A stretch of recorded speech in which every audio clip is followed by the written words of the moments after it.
To go faster. It's not going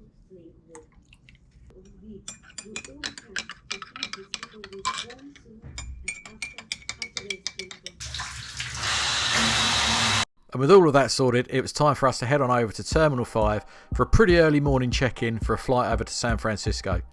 This video is probably one of about 3 or 4 that I'm going to make on this trip. It turned out to be quite eventful, but we'll just focus on the flight out today, which is a first class flight with British Airways flying over to San Francisco. So we're heading on over to the J area, which is the far end of the terminal, which is where the first wing is located. It's a real perk of flying out of T5 in first class here.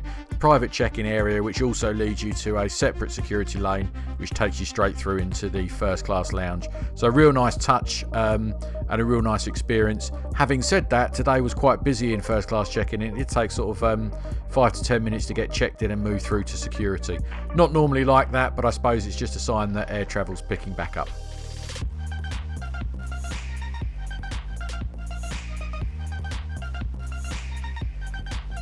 So with check-in done, we move through to security. Needless to say, I had to stop filming there, but I've started again as quickly as I can do out the other side.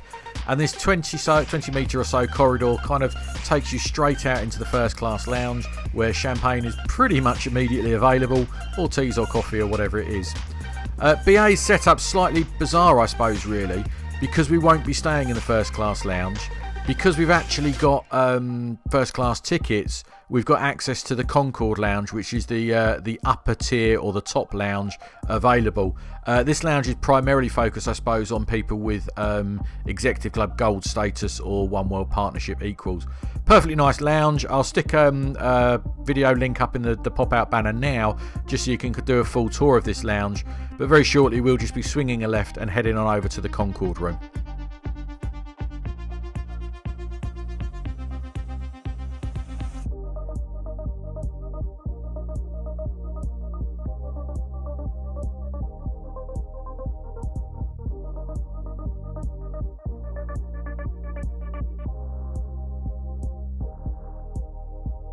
So once we're in, we got a nice little base of operations, a morning coffee and a glass of champagne just to kind of get the holiday off to a great start. The Concorde Room, what can I say about it really? It's a really nice lounge. It's very peaceful, very tranquil. It does feel like that extra kind of special service that you would expect from a first class seat. Lounge itself is quite big. We'll take you on a bit of a wander around pretty much now really. As you can see, it's broken down into zones, loads of food available, loads of drinks available. It's just a really nice place to be.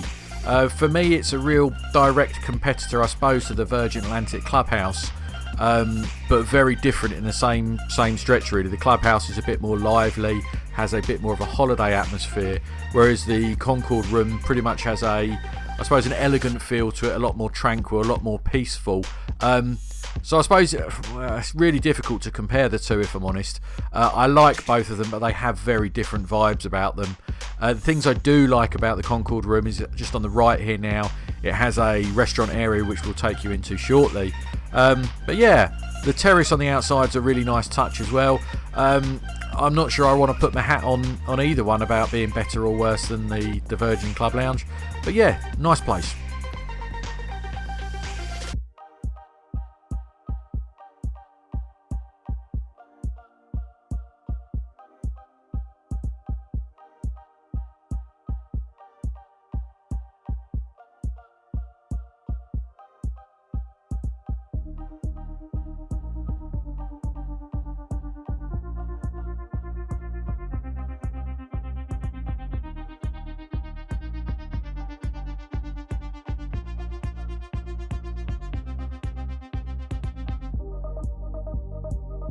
And I suppose, as you'd guess with the name of the Concorde Lounge or Concorde Room, you'd expect some artefacts from Concorde to be in there. That white cone in the screen now is actually a nose cone from one of the British Airways Concorde planes. Nice little touch. I don't know if it's still the case or not, but in the business area, they also used to have Concorde seats in there as well, just as the office furniture. So some nice little throwbacks to BA's history as well.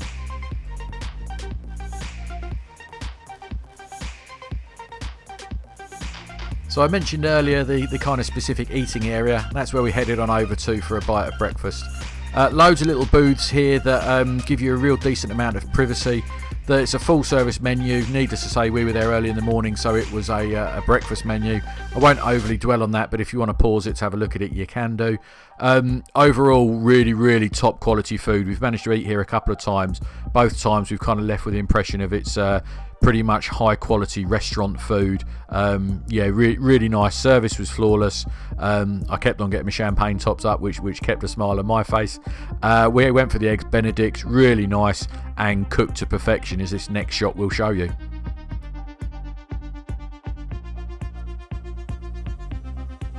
So if there's one area that is really disappointing about BA lounges, and this one's exactly the same, believe it or not, is the really poor toilet facilities. Really basic, almost feels like a hospital. If you do watch BA, please consider doing something a bit better with your toilet facilities.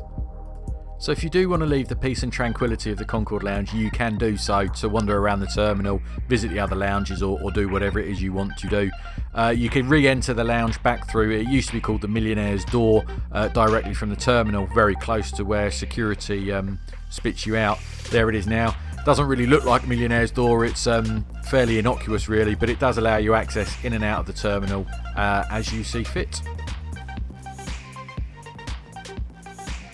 The 40 Winks area was relatively new to us. We hadn't seen it before, so cheekily we kind of popped a head in as no one was using it.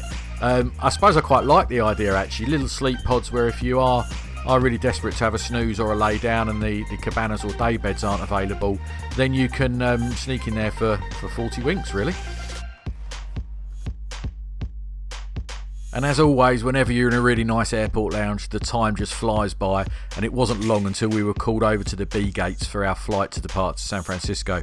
Now normally I'd probably try and stay in the lounge for as long as possible before getting the shuttle over to the B gates, but we were aware that there was actually a lounge over on the B side, so when the flight was called we headed on over just to give it a bit of a go out and get some footage for you. So here it is now. It's very reminiscent of the kind of standard galleries lounge, but it does seem ever so peaceful and ever so quiet. Nice and easy to get a seat, really easy to pick up drinks and snacks. Not a bad place to be really, not as nice as the Concorde Lounge, but having said that, it's not supposed to be. So yeah, glad we popped over, and if you do fly out of B gates regularly, I would urge you to give it a go. So now on to the flight. We were flying on a 777, and I was a bit slow off the mark in getting seats, so we'd actually got the middle seats in the first row. First time we were flying on the middle seats, so a bit nervous about it. I always like a good window seat, but actually pleasantly surprised if I'm honest. First class cabin, just with 12 seats in it in total, and as I said, we're in the front row in the centre there. Loads of legroom. If anything, the inside seats feel a lot more spacious than the outside seats. I'm not sure if that's just a feeling or an optical illusion. It just seems a lot more arm room and a little bit more leg room. Certainly from a couple's point of view, a lot more sociable. Really easy to talk to each other. The seats themselves, they're the standard, the older version now of BA. If you are flying with someone you don't know, then there's the division you can pull across. That's the only bit that I think lets it down. It looks a bit cheap and a bit nasty. Having said that, these are the older suites, so the new versions may well have remedied that. Controls all around the suite, loads of room. Actually, you know what, I really enjoyed this flight, and I do think some of it was the sociability of the inside seats. The service was flawless, as you'd expect in first class, really high quality, really attentive. Amenity kits and pyjamas given out really early on. Champagne glass never far away and always topped up. So yeah, the inside seats are a real pleasant surprise for us. So I've done a few videos now about British Airways first class, and I don't intend just to kind of keep repeating, regurgitating that. But I think one thing I will focus on for this video, and the thing that I think really stands first class apart from the other cabins, is the quality of food, and the quantity of food as well, to be perfectly honest with you. So the menu's here now, and again, if you want to kind of pause the video and zoom in, feel free to do so. A real wide range of choices and snacks available for us. And the attention to detail and the service level within the first class cabin was truly exceptional.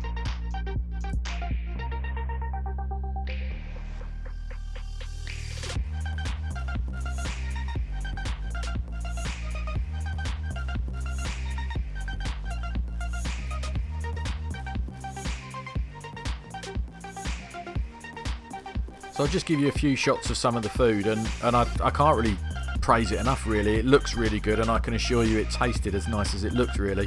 Loads of condiment, loads of room. Commonly on an aircraft when you're eating a meal you feel like you're cramped in. That's absolutely not the case with the BA First service. Really tasty. This wasn't all my food, by the way. My wife's is on there a little bit as well, just in case you thought I was eating everything all of the time.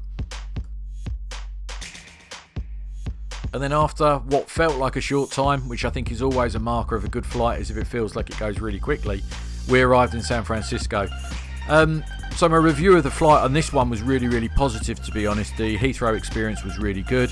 The flight itself was really good. It was a slightly older plane with an older first class cabin, but actually really enjoyable. The inside seats were really good.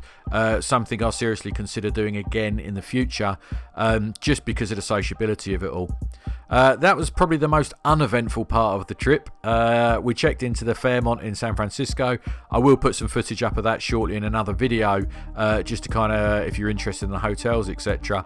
But keep posted, and hopefully more videos to follow shortly, covering a bit more of the eventful parts of the trip. So as always, thanks for watching. I hope you enjoyed the video. Please feel free to subscribe to the channel, leave a like, or put a comment in the comments below just of anything else you'd like to see in any future videos. Thanks very much. Take care.